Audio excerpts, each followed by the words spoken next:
When I was very young, my parents got divorced because of their personalities. It was a very heavy blow for me, and I felt confused and lonely.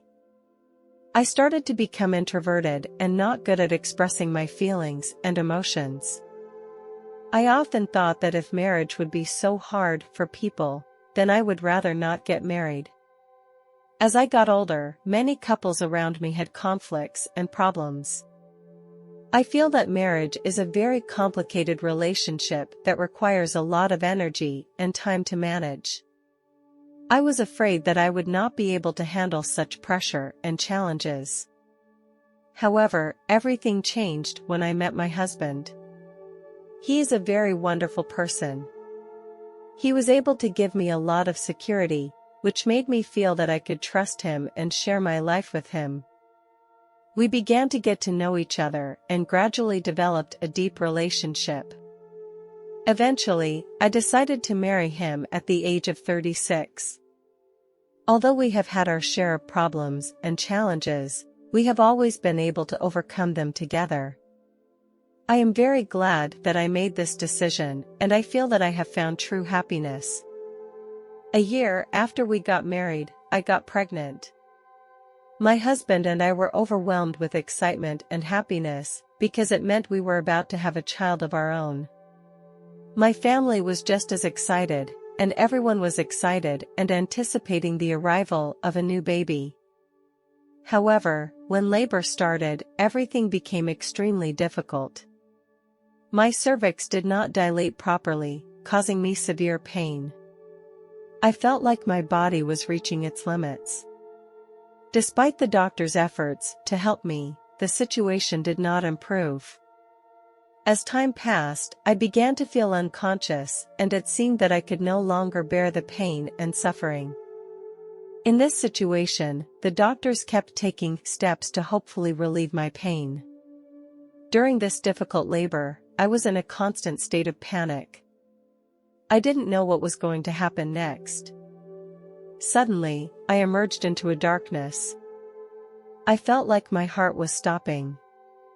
I started to feel panic because it meant that my life was slowly disappearing. Even though I was in darkness, I could still feel the weakness and helplessness of my body. I could only listen to my fate. I didn't know what would happen next, but I hoped I could continue to live. I heard the last words the doctor uttered. Her heart had stopped. I was floating in that dark space, without direction or purpose. Suddenly, in front of me, a door appeared. The outline of this door was clearly visible, and it was slowly opening. A dazzling light was emanating from the door. I felt that the whole space was illuminated, as if all the darkness had dissipated. The light made me feel very comfortable and warm, as if it was welcoming me. I could feel the energy from the light, which was constantly healing me. I felt a great relaxation and relief for my spirit. I did not hesitate to walk through that door. When I entered that door, I saw a beautiful garden. The garden was filled with flowers of various colors, and a faint white light shone around the petals of each flower. The atmosphere in the garden was very warm and inviting. There are many varieties of flowers here that I have never seen before, let alone know how to describe them. The fragrance of the flowers filled the air. The sky was a color I had never seen before. It was so clear that it seemed to penetrate everything. A person suddenly appeared in front of me. As I gazed at the person, I realized that the face was very familiar. It was my aunt. She had passed away 10 years ago. But here she was even more beautiful than I remembered.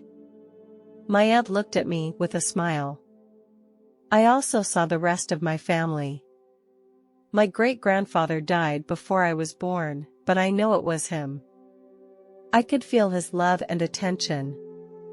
Their presence made me feel very warm. When I turned around, the sight in front of me was very shocking and unexpected. I saw my deceased mother, who left when I was 17 years old. I have always missed her, especially when I was facing difficulties and challenges. My mother took care of me after my divorce, and we spent many memorable times together. It was only after her death that I lived with my father. I was a rebellious teenager at the time, and my mother and I were always arguing over petty things. On the day she died, we had a heated argument over a study issue.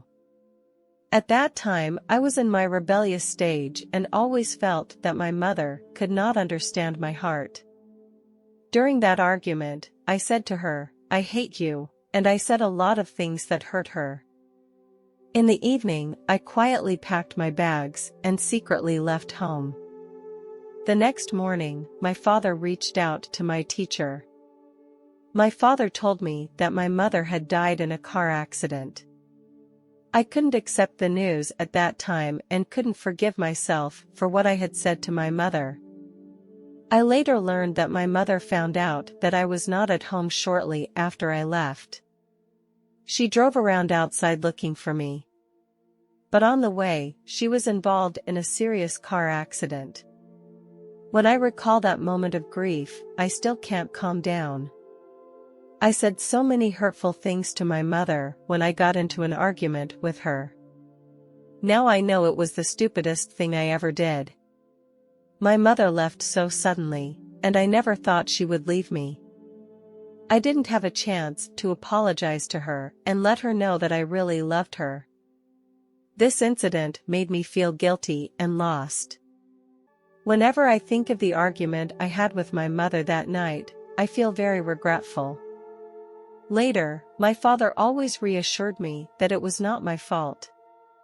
But I knew I could never truly forgive myself, because I hadn't had the chance to apologize to my mother or tell her how much I loved her. Now that she was standing right in front of me, I couldn't believe my eyes. Was this real? Or am I having a dream? My mother smiled, reached out and stroked my hair, and said, "This is real, my daughter." We talked about the day she died, and I kept apologizing to her, because I had been feeling so guilty.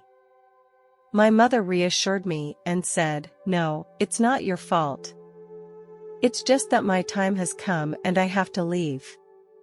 Hearing these words made my heart feel very heavy. Mom took me in her arms and gave me a warm hug, just like she did when I was a child.